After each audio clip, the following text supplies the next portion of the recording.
미국 부동산 투기도 가장 불과 몇 년 전에 있었던 사건이기 때문에 대부분의 우리 선생님들, 사모님들 다 기억을 하실 거예요. 모양이 어땠는지.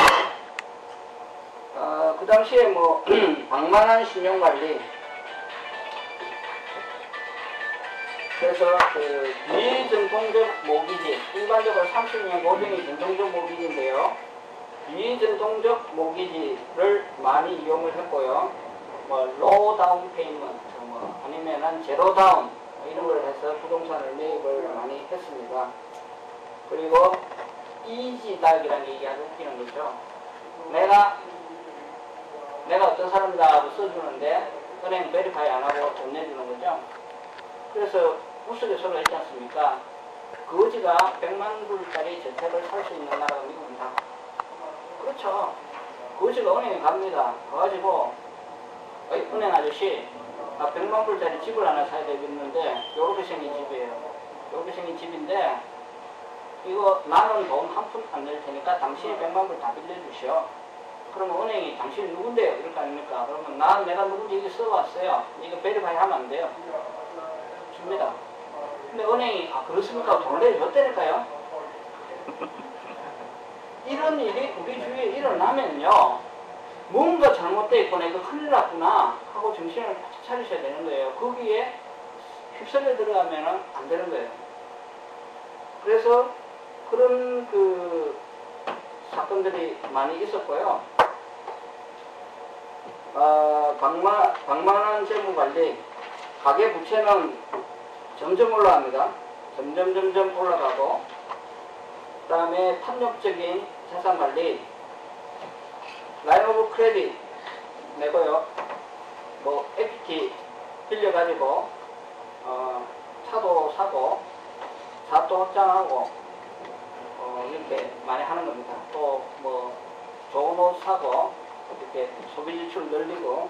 그래서 그때는 좀 분위기가 절제가 안 되는 그런 분위기였어요.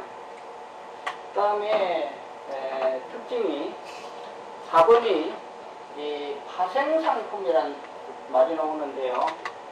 사실 이게 굉장히 문제가 된 겁니다. 이게 왜 문제가 됐느냐? 전에는 내가 은행에 100만 불을 빌리면 채권은 100만 불로 끝났습니다. 그런데 이런 채권을 유동화 전문회사가 사가지고 그걸 다시 몇 개를 합해가지고 제2의 채권을 만드는 거예요. 그러면 투자회사가 그걸 또 쪼개가지고 CDO라는 걸, CDS인데 CDO라고도 합니다. 이런 걸 또 만드는 거예요. 그러니까 이 MBS라든지 소위 모기지를 백으로 한 시큐리티라든지 CDO, Collateralized Debt Obligation, 이런 걸 만들어 가지고 처음에 100만 불 대출이 200만 불, 300만 불로 뻥튀기가 되는 거예요. 그걸 상품화 만들어 가지고 전 세계에다 파는 거예요. 그러니까 한번 베이스가 흔들어가니까 전 세계 금융시장이 다 흔들리는 거예요. 그게 90년대에 일본의 부동산 버블이 터졌을 때는 일본 자체 문제였습니다. 근데 이 10년 동안에 미국의 금융시장이 발달하면서 전 세계를 네트워크로 연결시켜 놔가지고 이번에는 한 번에 전 세계적으로 이게 문제가 터진 게 옛날과 다른 특징이 있어요. 자, 그래서 이제 사건이 뻥 터졌는데 2007년 8월 달에 프랑스의 BNP 파리바 은행이 3개 펀드의 판매를 중지합니다. 다음에 미국과 유럽의 중앙은행들이 이거 본격적으로 문제가 생겼네, 유동성 공급을 시작하고요. 2008년 1월 달에 컨트리와이드가 거의 망하게 돼가지고 뱅크 오브 아메리카에 넘어갑니다. 3월 달에는 베어 스턴스, JP 모간에 넘어가고요. 7월 달에는 미국 제2의 주택대부업체 잉림에 파산하고요. 5월 달에 이름 많이 들어보신 페니메이라든지 프레드맥 같은 회사들이 국유화 됩니다. 리만 브라더스, 100년 역사의 리만 브라더스 파산하고요. 메릴 린치 정권, 대표적인 정권에서 메릴 린치 정권이 견디지 못하고 B of A에 인수 합병됩니다. 잘 아시는 보험회사 AIG 거의 망하다가 정부 부정금융을 받아가지고 겨우 목숨을 부지를 합니다. 10월달에 미국 의회 7천억 부재금융 승인하고 이렇게 굉장한 홍역을 치릅니다. 나중에 이제 설명하시겠지만 이때 증권시장이 얼마나 많이 동요했는지는 나중에 이제 보시면은 아시게 될 것입니다. 그래서 지금 위기가 뻥 터져가지고 이게 악순환의 고리를 돌기 시작하는데 신용위기가 생기니까 자산 가치가 하락을 하는데 앞서 사장님 드린 그림처럼 이번에는 부동산 정권이 동시에 대폭락을 해버립니다. 동시에 대폭락을 하니까 이게 큰일 아닙니까? 그러면서 동시에 신용 축소가 일어나는데 이 신용 크레딧 라인이라고 하는 거는 내가 돈이 많을 때는 많이 쓰라 그럽니다. 근데 내가 돈이 없고 문제가 될 때는 절대 안 빌려주죠. 신용이 축 줄어들죠. 그러니까 당연히 어떻게 되겠습니까? 소비가 위축이 되겠죠. 소비가 위축이 되고 소비가 위축이 되니까 실물 경제 전반에 타격이 오고 실업이 증가하고 실업이 증가하니까 돈을 못 쓰니까 소비가 위축되고 이런 아주 구렁에 빠졌어요. 그래가지고 기업이 도산하고 우리가 아는 많은 회사들이 없어졌습니다. 미국 5대 주단은 중에 3개가 날아가고 친숙하던 셀피시티 이런 것도 다 없어졌죠.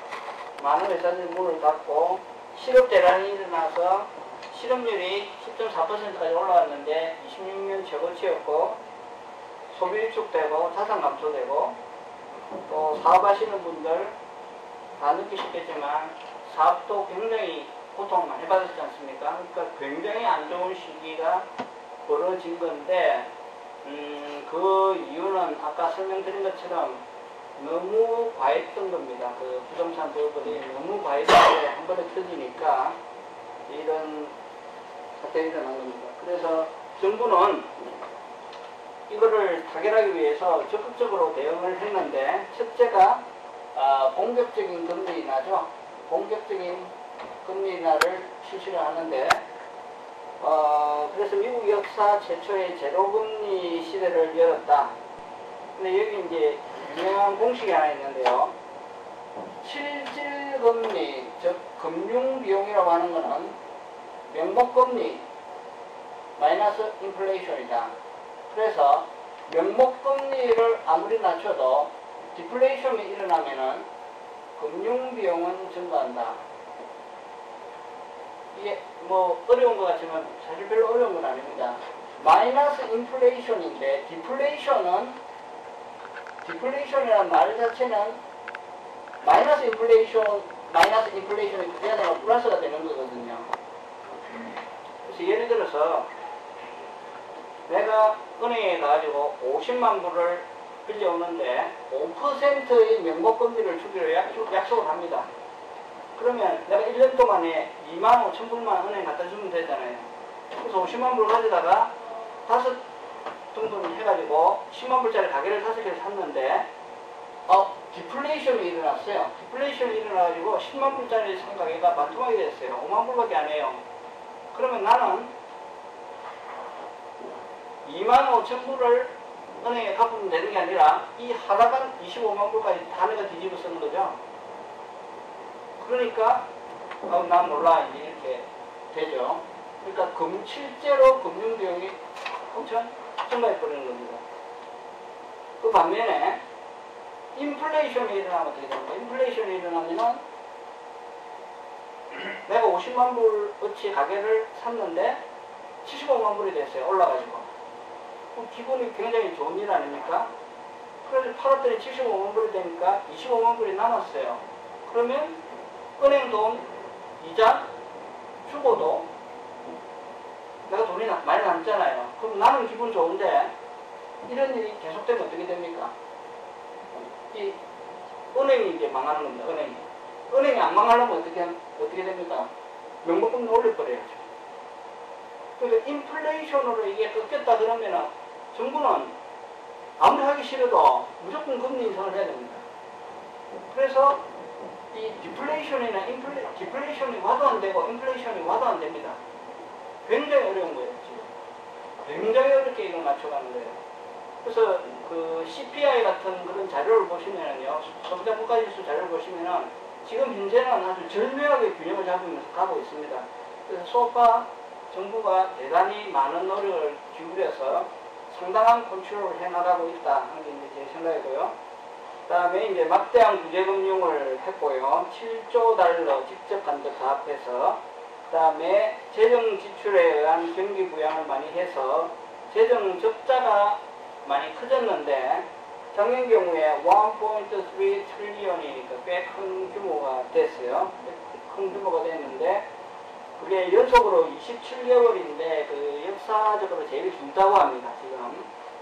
그리고 크기로는 2차 대전 이후에 그 두 번째 사이즈로 굉장한 재정 적자가 일어났는데, 다행인 거는 지난 여름부터 적자 규모가 줄기 시작하고 있어요, 지금. 그래서 이것도 작년 여름을 터닝 포인트로 해서 좀 완화되는 그런 측면으로 가고 있다 하는 말씀드리고요.